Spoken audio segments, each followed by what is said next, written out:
Hello students, exercise 4.4 determinants के question number 3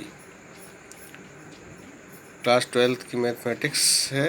और question number 3 ये है कि दूसरी पंक्ति के अवयवों के सहखंडों का प्रयोग करके सारणिक, ये आपको सारणिक दे रखी है 5 3 8 2 0 1 1 2 3 का मान ज्ञात करो। ठीक है, सवाल में जैसा पूछा गया कि एक सारणिक आपको दी गई है, इस सारणिक के दूसरी पंक्ति यानी ये वाली पंक्ति, ये कौन सी पंक्ति है? दूसरी पंक्ति है।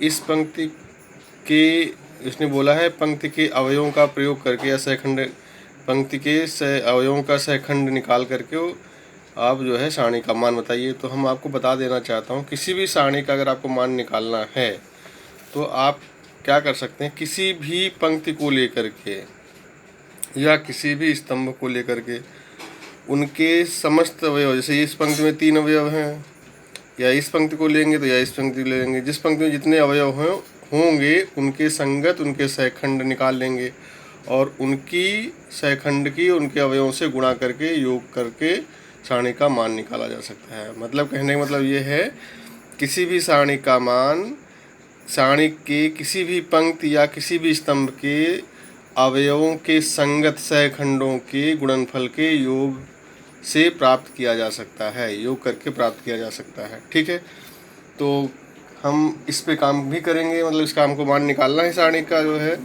तो हम आप सहखंड कैसे निकालते हैं? सहखंड निकालने के लिए मैंने कल आपको 2 सवाल कराए थे, पहला दूसरा। आप उपसारणी निकाल लीजिए, फिर उसका सहखंड के लिए फॉर्मूला -1 की power i + j m i j होता है, उसी से निकाल लेंगे। तो हम करके दिखाते हैं आपको जो। ठीक है, देखिए सबसे पहले हम निकालेंगे, दूसरी पंक्ति में पहला अवयव है 2 है, तो लिखेंगे a, दूसरी पंक्ति है 2 और पहला कॉलम है A21 बराबर है कितना? 2। कल मैंने यही आपको लिखा था, ऐसे ही तो करते थे। A21, हाँ A21 बराबर 2 का उपसारणिक, उसको हम उपसारणी को रिप्रेजेंट करते हैं कैपिटल M से और 21 लिखा जाएगा। और अब जो हमने उपसारणी निकालने का तरीका ये होता है कि इस 2 के उपसारणी निकालनी है इस 2 के अवयव की, तो हमने कहा था जिसमें ये अवयव होगा, जिस स्तंभ में और जिस पंक्ति में, उसको बंद कर देंगे।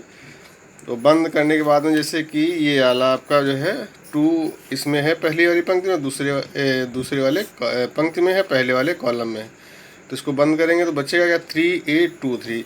तो इससे हमको एक उपसारणी बन के मिल जाएगी जो है, तो 3 8 2 3। अब इसकी वैल्यू निकाल लीजिए। तो हमने कहा था 3 × 3 ऊपर से नीचे गुणा कर लेंगे, फिर 2 और 8 की गुणा कर लेंगे, घटा देंगे तो 3 3 9 और 2 और 8 की गुणा करेंगे 16। 16 बड़ा है, 16 में से 9 चला जाएगा तो बचेगा 7 माइनस का। तो ये पहला आ गया। फिर इसके बाद निकालेंगे A22 और A22 क्या है? 0 का उपसारणिक, इसको लिखा जाएगा M22। अब हमको 2 मतलब दूसरी वाली पंक्ति और दूसरा वाला कॉलम बंद करना, तो बचेगा आपके पास 5 8 1 3 5 8 1 3। अब 5 3 की पहले गुणा करेंगे, -1 और 8 की गुणा करेंगे, तो 5 3 की गुणा 15 और 1 8 की गुणा 8, बचेगा 7। 15 से 8 जाएगा, 7 बचेगा। इसके बाद में लिखेंगे A23 और A23 क्या है? 1 है, 1 का उपसारणिक, इसको लिखा जाएगा M23। अब इसमें हम दूसरी पंक्ति ये हो गई और 3 मतलब तीसरा कॉलम ये हो गया। आपके पास 5 3 1 2 बचेगा, तो 5 3 1 2, इसकी वैल्यू निकालेंगे 5 × 2 -1 × 3, 5 2 या 10 -3, तो बचेगा 7। तो ये निकला है उपसारणिक। अब हम निकालेंगे इससे क्या निकालेंगे? सहखंड। तो पहला निकालेंगे A21 नहीं सॉरी A21 निकाला जाएगा। A21 जो हो जाएगा तो इसके फॉर्मूला में निकलता है -1 की पावर 2 + 1 i j, i ये होता है, j ये होता है, तो i + j होता है, तो 2 + 1 हो गया। एम आई जे मतलब 2 इंटू 1, तो ये हो जाएगा -1 की पावर 3। और M21 की वैल्यू यहाँ से देख लीजिए, ये M21 की वैल्यू कितनी आई है, -7, तो ये -7 इंटू में हो जाएगा। -3 का क्यूब करेंगे तो -1 आएगा, और 7 माइनस में है, गुणा कर देंगे तो माइनस माइनस प्लस हो जाएगा, 7 आ जाएगा ये। अब इसके बाद निकालेंगे A22, -1 की पावर 2 + 2 हो जाएगा M22, -1 की पावर 4। अब M22 की वैल्यू ये देखिए आई है 7 इंटू 7, 1 की पावर 4 है, यानी 1 को हम 4 बार, -1 को 4 बार गुणा करेंगे तो प्लस में आएगा, क्योंकि पावर इसमें इवन नंबर है, सम संख्या है, तो सम संख्या पर ये प्लस का 1 हो जाएगा, इंटू 7 बराबर 7 हो जाएगा। दूसरा हो गया। इसके बाद निकालेंगे A23, -1 की पावर 2 + 3 M23, -1 की पावर 5 हो जाएगी। M23 की वैल्यू कितनी आई थी, 7 इंटू में हो जाएगा। तो -1 को 5 बार हम गुणा करेंगे, जबकि ऑड नंबर है, विषम संख्या, तो माइनस में 1 आ जाएगा, इंटू 7, तो ये हो जाएगा -7। ठीक। अब इसके बाद लिखेंगे सारणिक का मान, उसी डेफिनेशन के आधार पे जो हमने अभी बताई थी सारणिक का मान। तो सारणिक का मान निकालने के लिए हमने क्या बताया था कि किसी भी पंक्ति को लेंगे, तो हम इसमें दूसरी पंक्ति के लिए सवाल में बोला गया, तो दूसरी पंक्ति में जो अवयव है, तो अवयव हमारा A21 है, A21 की गुणा किससे करें, इसके संगत, इसका संगत सहखंड क्या है, A21, कैपिटल A21, प्लस दूसरा अवयव क्या है, A22, इसके संगत हमारा सहखंड क्या है, A22, capital A22, plus A23 सहखंड हो जाएगा A23।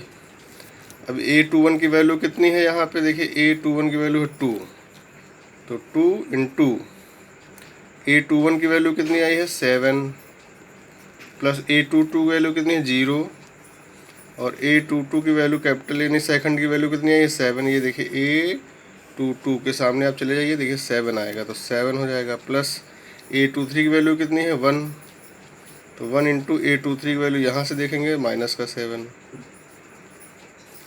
अब देखिए 2 और 7 की गुणा करेंगे कितना हो जाएगा 14, प्लस 0 की 7 से गुणा करेंगे 0, और प्लस माइनस की माइनस हो जाएगा, 1 और 7 की गुणा करेंगे 7, तो 14 - 7 = 7। ये आपका आंसर हो जाएगा। इस तरीके से सारणिक का मान निकाला जा सकता है। इसमें क्लियरली सवाल में बोला गया था दूसरी पंक्ति को, वैसे आप चाहें तो जिस भी पंक्ति को लेकर के आप कर सकते थे। ठीक है।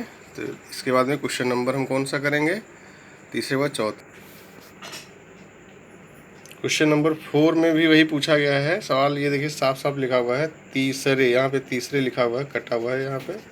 तीसरे स्तंभ के अवयवों के सहखंडों का प्रयोग करके सारणी की आपको दे रखी का मान ज्ञात करो। इसमें अब की बार स्तंभ के तीसरा स्तंभ, ये तीसरा स्तंभ है, इसको लेकर के आप जो है इस सारणी का मान निकालेंगे। तो वही काम इसमें भी करना है क्वेश्चन नंबर 3 की तरीके से। आप फटाफट जो है पहले आप उप सारणी निकालिए, फिर सेकंड निकाल लीजिए। तो पहले आप डायरेक्ट भी निकाल सकते हैं, ऐसा कोई बात नहीं है। तो अगर हम डायरेक्ट भी निकालें या डायरेक्ट से अच्छा अलग निकाल लेते हैं, तो पहले हम ए कौन सा निकालेंगे, अवयव ये पहला हम निकालेंगे। कॉलम आपका ए, अब तीसरी पंक्ति आपकी ये है, तो तीसरी पंक्ति में ये है, इसको हम कहेंगे A13 बराबर क्या YZ का उपसारणिक।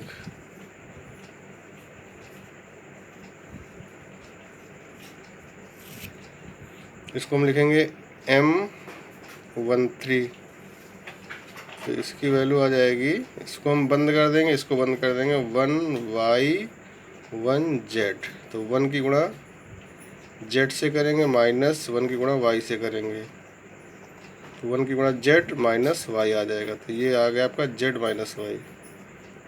अब इसके बाद निकालेंगे A1, अपने A23 क्या है ZX का उपसारणिक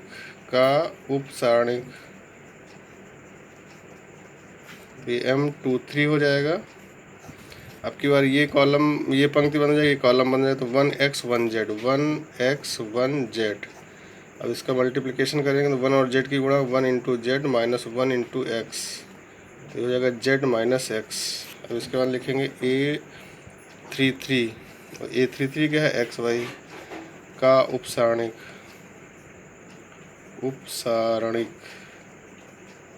तो ये हो जाएगा M33। अब की बार ये पंक्ति और ये कॉलम बन, तो 1x 1y 1x 1y, तो 1 into Y minus 1 into X, तो हो जाएगा y माइनस एक्स। अब निकालेंगे हम लोग, क्या निकाल लेंगे इसके बाद में, हम डायरेक्ट लिख देते हैं M13 माइनस 1 की पावर 1 प्लस 3, और इसका मान जो हमारे पास आया कितना है, A13 निकालेंगे, A capital A13 M13 minus 1 की पावर 4, और M13 की वैल्यू कितनी है, Z माइनस वाई।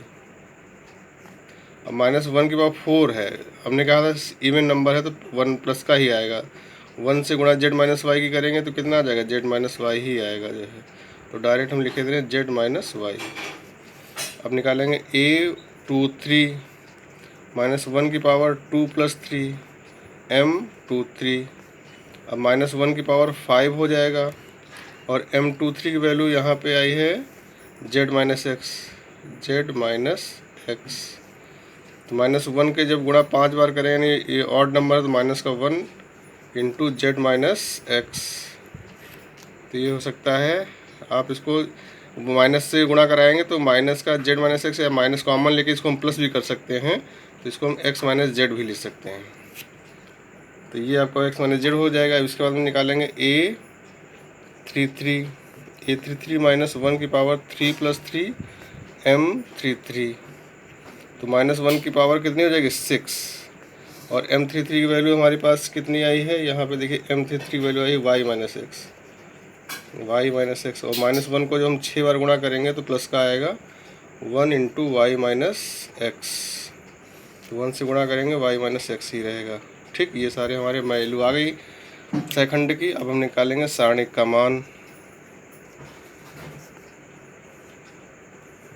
सारणिक का मान फॉर्मूला क्या होता है, हमने कहा था जो भी स्तंभ या पंक्ति लेंगे, जैसे हमने स्तंभ लिया है तो उसका अवयव लिखेंगे। पहले हम लिखेंगे A13 capital A13 plus A23 साफ साफ दिख रहा होगा ना जो है, प्लस A33 कैपिटल A33।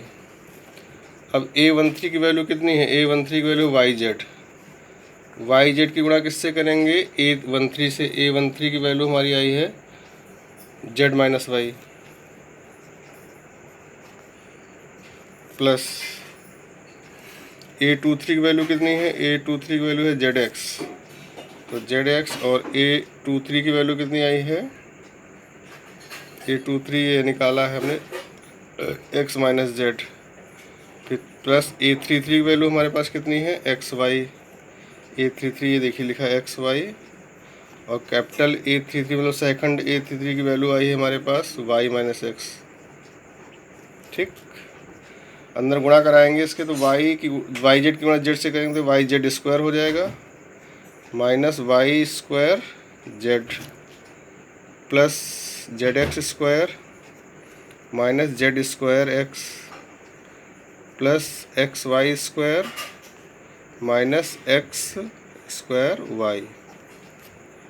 अब देखिए इसमें सबसे पहले बड़ी पावर x की कितनी, किसी भी से हमने x राशि ले ली जो है, तो x स्क्वायर यहाँ पर भी है और कहीं भी x स्क्वायर ये है।